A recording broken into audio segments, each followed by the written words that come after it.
നിഷ റഹീമാണ് ഇപ്പോൾ ലൈവിലുള്ളത്. മാന്യ ശ്രോതാക്കൾക്ക് തൂലികയിലേക്ക് സ്നേഹ സ്വാഗതം.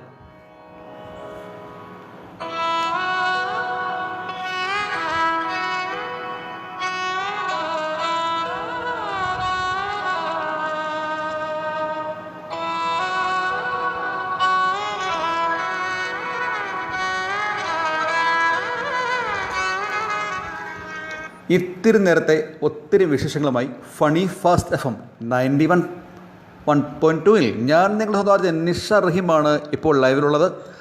അപ്പം ഞാൻ ഇന്ന് മാന്യ ശ്രോതാക്കളോട് തൂലികളോട് പങ്കുവെക്കുന്നത് നമ്മുടെയൊക്കെ സ്വപ്നമാണല്ലോ ഒരു പുതിയ വാഹനം മേടിക്കുക. അനുദിനം നമ്മൾക്ക് ഏത് ഇടവഴികളിലൂടെയും അല്ലെങ്കിൽ മറ്റ് സ്ഥലങ്ങളിലൂടെയൊക്കെ പാർക്കിംഗ് ബുദ്ധിമുട്ടില്ലാതെ കൊണ്ടു നടക്കാൻ പറ്റുന്നത് അത് ഒരു ടൂ വീലർ തന്നെയാണ്. അപ്പോൾ നമ്മൾ സ്വപ്നം കാണുന്നത് ഒരു ടൂ വീലർ വാങ്ങിക്കുക എന്നുള്ളതാണ്. ഇന്ന് ഞാൻ നിങ്ങളോട് ഇവിടെ നമ്മുടെ ഫണി ഫാസ്റ്റിലൂടെ തൂലികയിലൂടെ സംവദിക്കാൻ ആഗ്രഹിക്കുന്ന കാര്യം ഒരു ടൂ വീലർ വാങ്ങുമ്പോൾ ശ്രദ്ധിക്കേണ്ട കാര്യങ്ങളെക്കുറിച്ചാണ്. നമ്മുടെയൊക്കെ വലിയ ഒരു സ്വപ്നമാണ് സ്വന്തമായി ഒരു ടൂ വീലർ വാങ്ങുക എന്നുള്ളത്.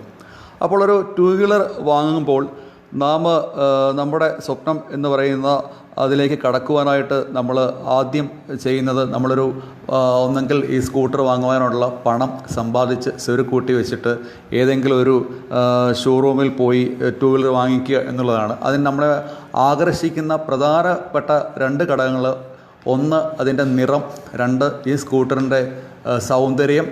അതിനോടൊപ്പം ചേർത്ത് വെക്കാവുന്ന കാര്യം ഇതിൻ്റെ വിലയിലേക്കുറവ്. ഇതാണ് നമ്മൾ ഫസ്റ്റിലത്തെ 3 അല്ലെങ്കിൽ 2 കാര്യങ്ങളിൽ മാനദണ്ഡമാക്കുന്നത്. ഏറെ ആഗ്രഹിച്ചും മോശമാണ് നമുക്കൊരു സ്കൂട്ടർ മേടിക്കാൻ ആഗ്രഹിക്കുന്നത്. അപ്പോൾ അതുകൊണ്ട് തന്നെ നമ്മൾ വളരെ സന്തോഷത്തിലും ആവേശത്തിലുമായിരിക്കും. പല കാര്യങ്ങളും ഈ സമയത്ത് ശ്രദ്ധിക്കാൻ നാം മറന്നുപോകും. അതോടൊപ്പം തന്നെ പുതിയ വാഹനങ്ങൾ വാങ്ങുമ്പോൾ നമ്മൾ എന്തൊക്കെ ശ്രദ്ധിക്കണമെന്നുള്ള കാര്യവും നമ്മുടെ ചിന്തയിൽ വരാറില്ല. അപ്പോൾ ഈ അടുത്ത സമയത്ത് എൻ്റെ വളരെ അടുത്ത ഒരു സുഹൃത്ത് ഒരു ടൂ വീലർ വാങ്ങാൻ, അദ്ദേഹം ഒരു നാട്ടിൻപുറത്തുകാരനായിരുന്നു. അദ്ദേഹം ഒരു ടൂ വീലർ വാങ്ങാൻ ഇങ്ങനെ ആഗ്രഹിച്ച് അദ്ദേഹത്തിൻ്റെ നാളുകളായിട്ടുള്ള അധ്വാനം സ്വരുക്കൂട്ടി വെച്ചുകൊണ്ട് അദ്ദേഹം ഒരു ടൂ വീലർ വാങ്ങിക്കാൻ ആഗ്രഹിച്ചു.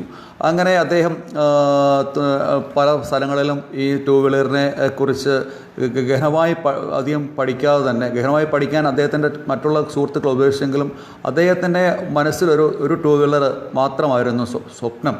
ആ സ്വപ്ന പദ്ധതി സാക്ഷാത്കരിക്കുന്നതിൻ്റെ ഭാഗമായിട്ട് അദ്ദേഹം ഭയങ്കരമായ നാടിനെ സ്നേഹിക്കുന്ന ഒരു വ്യക്തിയായിരുന്നു. അദ്ദേഹത്തിൻ്റെ വീടിനടുത്തുള്ള ഒരു സ്ഥലത്ത് നിന്ന് ഒരു ടൂ വീലർ വാങ്ങിക്കാൻ അദ്ദേഹം ആഗ്രഹിച്ചു. അങ്ങനെ ടൂ വീലർ വാങ്ങിക്കാനായിട്ട് ആ സ്ഥാപനത്തിൽ ചെല്ലുകയും ആ സ്ഥാപനത്തിൽ ചെന്ന് അദ്ദേഹം ടൂ വീലർ വാങ്ങിക്കുകയൊക്കെ ചെയ്തു. എന്നാൽ ഈ ടൂ വീലറിൻ്റെ ആദ്യത്തെ സർവീസിലേക്ക് വന്നപ്പോൾ അദ്ദേഹത്തിന് വളരെ മോശമായ ഒരു അനുഭവം ഉണ്ടായി. ആ ഒരു അനുഭവം അദ്ദേഹം എന്നോട് പങ്കുവച്ചതിൻ്റെ പേരിലാണ് ഇന്ന് ഞാൻ ഇങ്ങനെ നമ്മുടെ തൂലികയിലൂടെ ഇങ്ങനെ ഒരു വാർത്ത ഇവിടെ നിങ്ങളെ അറിയാൻ കഴിയും. ആദ്യമായി ഒരു ടൂ വീലർ വാങ്ങുമ്പോൾ എന്തൊക്കെയാണ് നാം പാലിക്കേണ്ടത് അല്ലെങ്കിൽ മനസ്സിലാക്കിയിരിക്കേണ്ടത്? ഒന്നാമത് ആയിട്ട് എനിക്ക് നിങ്ങളോടായി പറയാനുള്ളത്, ഒരു ടൂ വീലർ വാങ്ങുമ്പോൾ അത് ഏത് ഷോറൂമിൽ നിന്നാണ് വാങ്ങേണ്ടത്? ഈ ഷോറൂം അംഗീകൃത ഷോറൂമാണോ? അതായത് ഒരു ബ്രാൻഡഡ് കമ്പനിയാണെങ്കിൽ, ഇപ്പം ഒരുപാട് കമ്പനികൾ ഇന്ന് നിലവിലുണ്ട് ടൂ വീലറിൻ്റെതായിട്ട്. അത് യമഹ ഉണ്ട്, ഹീറോ ഉണ്ട്, ആക്റ്റീവ ഉണ്ട്, അങ്ങനെ പല കമ്പനികളുണ്ട്. ഇതിലേത് കമ്പനിയുടെ സ്കൂട്ടറാണ് വാങ്ങേണ്ടത് എന്ന് ഒരു ബോധ്യം നിങ്ങളുടെ മനസ്സിൽ ഒന്നാമതായി ഉണ്ടാവണം. ഈ സ്കൂട്ടർ കമ്പനിയുടെയൊക്കെ എന്തൊക്കെ ഫെസിലിറ്റിയാണ് ഈ സ്കൂട്ടർ കമ്പനി നിങ്ങൾക്ക് നൽകുന്നത്, പ്രൊവൈഡ് ചെയ്യുന്നത്? അതേപോലെ തന്നെ ഈ സ്കൂട്ടറിന് എന്തൊക്കെ കപ്പാസിറ്റി, ഇഞ്ചിൻ കപ്പാസിറ്റി എത്രത്തോളമുണ്ട്? അതുപോലെ തന്നെ ഇതിന് എത്ര മൈലേജ് കിട്ടും? ഇതിൻ്റെ സർവീസ്, ഒരു വാഹനത്തെ സംബന്ധിച്ചോളം അതിൻ്റെ സർവീസ് വളരെ പ്രധാനപ്പെട്ടതായ ഒരു കാര്യമാണ്. ഈ പറയുന്ന ഈ ഷോറൂമിന് ഈ സർവീസിനുള്ള എല്ലാ ഫെസിലിറ്റിയും അവിടെ ഉണ്ടോ? അവർ പറയുന്നത് പോലെ പാലിക്കുന്നവരാണോ? അത് നേരത്തെ ആരെങ്കിലും നിങ്ങളുടെ അടുത്ത് വാഹനം മേടിച്ചവരുണ്ടെങ്കിൽ അവരോട് നിങ്ങൾ ചോദിച്ച് മനസ്സിലാക്കണം.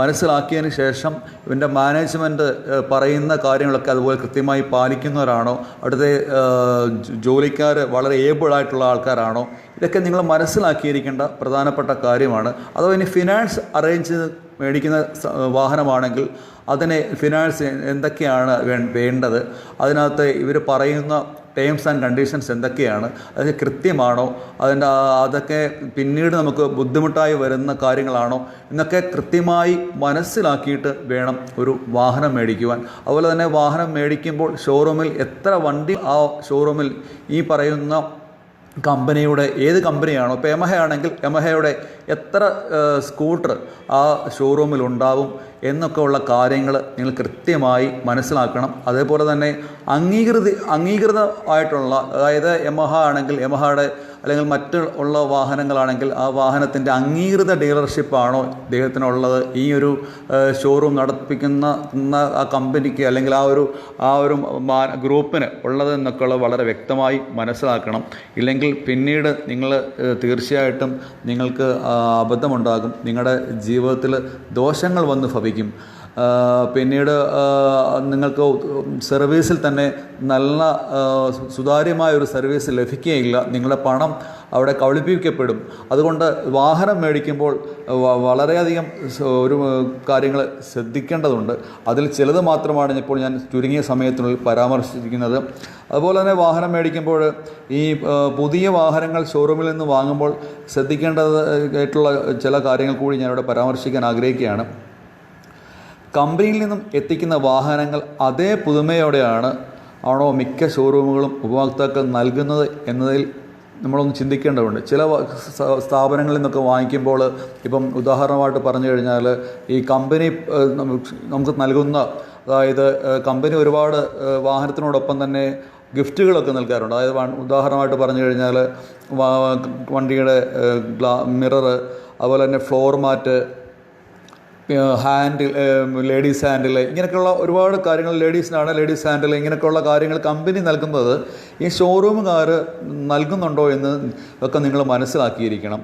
അതുപോലെ തന്നെ ഈ വാഹനം മേടിക്കുന്നതിന് മുമ്പായിട്ട് ഈ വാഹനത്തിൻ്റെ ടെസ്റ്റ് ഡ്രൈവ് നടത്തി വാഹനത്തിൻ്റെ സുതാര്യത, അതിൻ്റെ കപ്പാസിറ്റി, അതിൻ്റെ ഇഞ്ചിൻ്റെ കാര്യങ്ങൾ, അങ്ങനെയൊക്കെ ഒരുപാട് കാര്യങ്ങൾ നിങ്ങൾ ഓടിച്ച് മനസ്സിലാക്കി ഇട്ട് വേണം നിങ്ങൾ വാഹനത്തിലേക്ക് ഫൈനൽ ഡിസിഷൻ എടുക്കാൻ.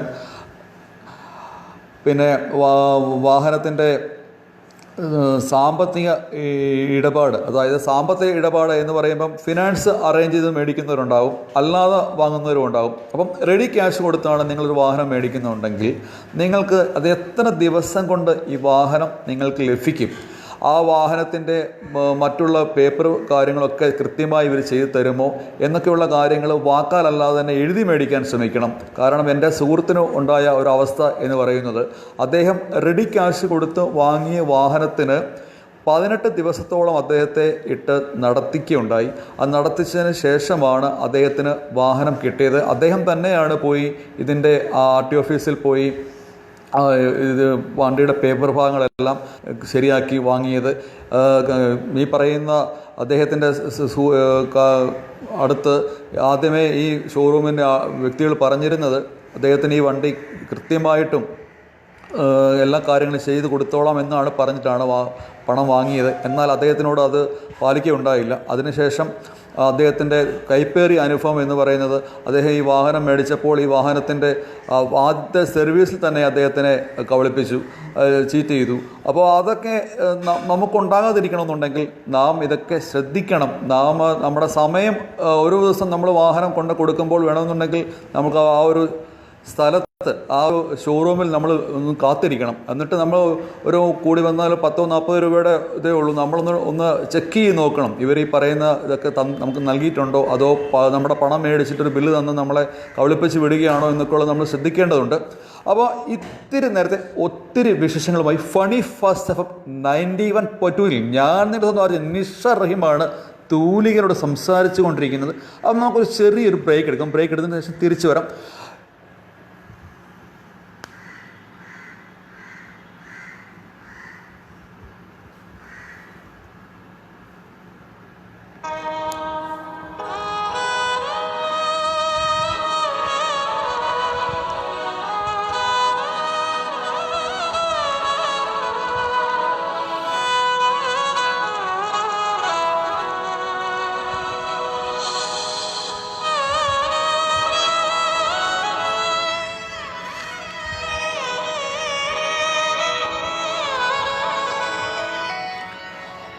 ഫണി ഫസ്റ്റ് എഫ് 91.2 ഞാൻ നിങ്ങൾ പറഞ്ഞ നിഷറഹിമാണ് തൂലികളോട് ഇങ്ങനെ സംസാരിച്ചുകൊണ്ടിരിക്കുന്നത്. സ്വന്തമായി ഒരു ടൂ വീലർ മേടിക്കുന്ന ഒരാളുടെ സ്വപ്നം അല്ലെങ്കിൽ പുതിയൊരു വാഹനം മേടിക്കുമ്പോൾ അറിഞ്ഞിരിക്കേണ്ട കാര്യങ്ങളെക്കുറിച്ചാണ് ഞാനിവിടെ പരാമർശിച്ചുകൊണ്ടിരിക്കുന്നത്. ഇൻഷുറൻസ്, വാഹനത്തിൻ്റെ ഇൻഷുറൻസ് വളരെയധികം ശ്രദ്ധിക്കേണ്ട കാര്യമാണ്. ഒരു വാഹനത്തിൻ്റെ ഇൻഷുറൻസ് എന്ന് പറയുന്നത് ഈ വാഹനം നമ്മൾ ഓടിച്ചുകൊണ്ടിരിക്കുന്ന സമയത്ത് വാഹനം മോട്ടോറാകുമ്പോൾ ഏത് സമയത്തും നമുക്ക് അപകടം സംഭവിക്കാം, അല്ലെങ്കിൽ നമ്മളറിയാതെ ഇങ്ങോട്ട് വന്ന് വേണമെങ്കിലും അപകടം സംഭവിക്കാം. അപ്പോൾ അങ്ങനെയൊക്കെയുള്ള അവസ്ഥകളിൽ ഇൻഷുറൻസ് എന്ന് പറയുന്നത് വളരെ പ്രധാനപ്പെട്ട ഒരു ഘടകമാണ്. അപ്പോൾ ഇൻഷുറൻസ് നിങ്ങൾ വളരെ വ്യക്തമായി അത് വായിച്ച് മനസ്സിലാക്കി ഏത് തരം ഇൻഷുറൻസ് ആണ് എടുക്കേണ്ടത് എന്നൊക്കെയുള്ള വളരെയധികം ചിന്തിച്ച് മനസ്സിലാക്കിയിട്ട്, പ്രത്യേകിച്ചും ലേഡീസ് ഉപയോഗിക്കുന്ന ഒരു സ്കൂട്ടർ ആണെങ്കിൽ അതിൻ്റെ ഇൻഷുറൻസ് കവറേജ് നിങ്ങൾ അത് എടുക്കുന്നത് വളരെ സൂക്ഷിച്ച് പഠിച്ച് മനസ്സിലാക്കിയതിന് ശേഷമേ എടുക്കാവുള്ളൂ. കാരണം പുരുഷന്മാരെ അപേക്ഷിച്ച് സ്ത്രീകളുടെ ഒരു വാഹനം ഓടിക്കുന്ന ഒരു ശൈലി വ്യത്യസ്തമാണ്. അപ്പോൾ ഇതൊക്കെ ശ്രദ്ധിക്കേണ്ട വളരെ പ്രധാനപ്പെട്ട കാര്യങ്ങളാണ്. പ്രത്യേകിച്ചും ഞാൻ വീണ്ടും വീണ്ടും എടുത്തു പറയുന്നു, നിങ്ങൾ ഏത് ഷോറൂമിലാണെങ്കിലും നിങ്ങൾ ആ ഷോറൂമിൻ്റെ കുറിച്ചൊന്ന് മനസ്സിലാക്കിയിരിക്കണം. ആ ഷോറൂം അംഗീകൃതമായിട്ടുള്ള ഒരു ഷോറൂമാണോ, അതോ ഒരു വ്യാജമായ ഒരു ലേബൽ വെച്ചിട്ട് ഒരു സ്റ്റിക്കർ പതിച്ച് നമ്മളെ ഇങ്ങനെ മറ്റൊരു സ്ഥലത്തു നിന്നും പോയി വാഹനം മേടിച്ചെടുത്തിട്ട് കൊണ്ടുവന്നിട്ട് 1-2 വണ്ടികൾ വെച്ചിട്ട് വിൽക്കുന്ന ഒരു സ്ഥാപനമാണോ, അല്ല ഈ കമ്പനിയുടെ നേരിട്ടുള്ള ഒരു ഡീലറാണോ? ഇതൊക്കെ കഴിവതും നിങ്ങൾ എപ്പോഴും ശ്രദ്ധിക്കേണ്ട കാര്യങ്ങൾ. നേരിട്ടുള്ള ഒരു ഡീലർ, അതായത് കമ്പനിയുമായി സ്ട്രൈറ്റ് ടൈപ്പ് ഉള്ള ഒരു ഡീലറിനടുത്തു നിന്ന് വാഹനം മേടിക്കുമ്പോൾ നിങ്ങൾക്ക് സർവീസൊക്കെ നല്ല രീതിയിൽ കിട്ടും, നല്ല ഒരു ഫെസിലിറ്റി ഉണ്ടാകും, നല്ല രീതിയിലുള്ള ഡീലിങ്സ് ഉണ്ടാകും. അവിടുത്തെ മാനേജ്മെൻറ്റ് നിങ്ങളോട് നല്ല രീതിയിൽ സഹകരിക്കും, നിങ്ങളോട് നല്ല രീതിയിൽ ഇടപെടും. നാളെയും നിങ്ങളുടെ ചെല്ലണമെന്നുള്ളൊരു വിചാരത്തോടുകൂടി, ഒരു ചിന്തയോടുകൂടി അവർ നിങ്ങളോട് സഹകരിക്കും. അപ്പം അങ്ങനെയൊക്കെയുള്ള കാര്യങ്ങളൊക്കെ നിങ്ങൾ കണക്കിലെടുക്കണം. നമ്മൾ വളരെ അധ്വാനിച്ച് സുരക്കൂട്ടി ഉണ്ടാക്കുന്ന പണം കൊടുത്തൊരു വാഹനം മേടിക്കുമ്പോൾ ഒരിക്കലും എൻ്റെ സുഹൃത്തിനുണ്ടായ പോലത്തെ ഒരു അവസ്ഥ നിങ്ങൾക്കുണ്ടാവാതിരിക്കാൻ കൂടിയാണ് ഞാൻ. കാരണം അദ്ദേഹത്തെ സീറ്റ് ചെയ്തത് ഇങ്ങനെയായിരുന്നു. അദ്ദേഹം ഒരു വാഹനം വളരെ പ്രതീക്ഷയോടുകൂടി, വളരെ സ്വപ്നത്തോടുകൂടി ഒരു പുതിയൊരു വാഹനം മേടിച്ചു. യമഹയുടെ ഒരു പസീനോ എന്ന് പറയുന്നൊരു സ്കൂട്ടറാണ് അദ്ദേഹം വാങ്ങിയത്. അപ്പോൾ അദ്ദേഹത്തിൻ്റെ അടുത്തുള്ള ഒരു സ്ഥലത്ത് പോയി വാങ്ങിച്ചത്. എന്നാൽ ഫസ്റ്റ് സർവീസിന് വാഹനം കൊടുത്തിട്ട് അദ്ദേഹം തിരിച്ച് നല്ല രീതിയിൽ കൊടുത്ത വാഹനം വളരെ മോശമായി തിരികെ അദ്ദേഹത്തിന് കൊടുത്തു. അപ്പോൾ അദ്ദേഹത്തിന് സംശയം തോന്നിയപ്പോൾ അദ്ദേഹം ആ വണ്ടി മറ്റൊരാളെ കൊണ്ട് അഴിപ്പിച്ച് നോക്കിയപ്പോൾ അതിൽ നിന്നും കരിവണ്ടിൻ്റെ കളർ പോലത്തുള്ള കരിയോയിലാണ് പുറത്തേക്ക് വന്നത്. ഒന്നാമത്തെ സർവീസ് അദ്ദേഹത്തിൻ്റെ വണ്ടി ആപ്പാടെ ഓടിയത് 240 കിലോമീറ്റർ ഓടിയുള്ളൂ. 240 കിലോമീറ്ററുള്ള വാഹനത്തിൻ്റെ ആദ്യത്തെ സർവീസിന് അതിൻ്റെ ഇഞ്ചൻ ഓയിൽ മാറിയപ്പോൾ പുറത്തേക്ക് വന്നത് കറുത്ത് കരിമാക്ക് പോലുള്ള ഒരു ഓയിലാണ് വന്നത്. അപ്പോൾ ഓയിൽ മാറി എന്ന് അവകാശപ്പെട്ടുകൊണ്ട് ആ ഒരു മാനേജ്മെൻറ്റ് അവരോട് ഈ സർവീസ് ചെയ്തതെന്ന് അവകാശപ്പെട്ടുകൊണ്ട് പണം 320 രൂപയോളം അദ്ദേഹത്തിനോട് മേടിക്കുകയുണ്ടായി. അപ്പോൾ ആ വിശ്വാസത്തിൽ ആ വണ്ടി തിരികെ അതുപോലെ കിട്ടാഞ്ഞപ്പോൾ അദ്ദേഹത്തിന് സംശയം വന്നിട്ടാണ് അദ്ദേഹം അങ്ങനെ ഒന്ന് ചെക്ക് ചെയ്ത് നോക്കിയപ്പോഴാണ് പുറത്തേക്ക് വന്നത് വളരെ മോശമായ ഓയിലാണ്. അപ്പം ഈ വാഹനം അദ്ദേഹം ഇതൊന്നും അറിയാതെ മുന്നോട്ട് ഉപയോഗിക്കും തോറും വാഹനത്തിന് ഇഞ്ചൻ പണി ഉണ്ടാകും, അങ്ങനെ മറ്റ് പ്രായബുദ്ധിമുട്ടുണ്ടാകും. ഇതൊക്കെ നിങ്ങളിലൂടെ ഇപ്പോൾ ഈ ഒരു വിഷയം ഞാനത് ഏറ്റെടുത്ത് നിങ്ങളോട് സംസാരിക്കുന്നതിൻ്റെ കാരണം സമൂഹത്തിൻ്റെ ഒരു നന്മയാണ് നമ്മൾ ചെയ്യേണ്ടത്. റേഡിയോ ജോക്കി എന്ന് പറയുമ്പോൾ സമൂഹ നന്മയ്ക്ക് കൂടി മുന്നിട്ടിറങ്ങേണ്ട ഒരാളാണ്. സമൂഹത്തിന് അറിയാൻ വയ്യാത്ത കാര്യങ്ങൾ, അവർക്ക് മനസ്സിലാക്കാൻ കഴിയാത്ത കാര്യങ്ങൾ അവരിലേക്ക് എത്തിക്കുക എന്നുള്ളൊരു ഉദ്ദേശം കൂടി ഞങ്ങൾ ഫണി ഫാസ്റ്റ് എഫ്എമ്മിലൂടെ ഞാൻ ചെയ്തുകൊണ്ടിരിക്കുന്നുണ്ട്. അപ്പോൾ അതിൻ്റെ ഒരു വെളിച്ചത്തിൽ കൂടിയാണ് ഞാൻ ഇങ്ങനൊരു കാര്യം അവതരിപ്പിക്കുന്നത്. അപ്പോൾ എല്ലാവരും വാഹനം മേടിക്കുമ്പോൾ നേരിട്ട് അതിന് നിറം കണ്ടോ, അല്ലെങ്കിൽ അതിൻ്റെ പണലാഭം കണ്ടോ, അല്ലെങ്കിൽ ഫിനാൻസ് അറേഞ്ച് ചെയ്യുന്നതിനകത്തുള്ള ലാഭം കൊണ്ടോ മാത്രമല്ല വാങ്ങിക്കേണ്ടത്. അംഗീകൃത ഡീലറിൽ നിന്നും വാഹനം മേടിക്കാൻ ശ്രദ്ധിക്കുക. അംഗീകൃത ഡീലറിൽ നിന്ന് ആണോ എന്ന് അന്വേഷിച്ചറിയുക. അങ്ങനെയുള്ള കാര്യങ്ങൾ കൂടി ശ്രദ്ധിക്കണം. അപ്പോൾ ഇന്നത്തെ ഒരു മനോഹരമായ സുന്ദരമായ ഒരു ദിനം എല്ലാവർക്കും ആശംസിച്ചുകൊണ്ട് ഫണി ഫാസ്റ്റ് എഫ്എമ്മിൻ്റെ ഒരധ്യായം ഇന്നിവിടെ പൂർത്തിയാകുന്നു. നാളെ കാണാമെന്നുള്ള പ്രതീക്ഷയോടെ എല്ലാവർക്കും നന്മകൾ നേർന്നുകൊണ്ട് ആർജൻ നിഷ റഹീം സൈനിങ്. Bye bye.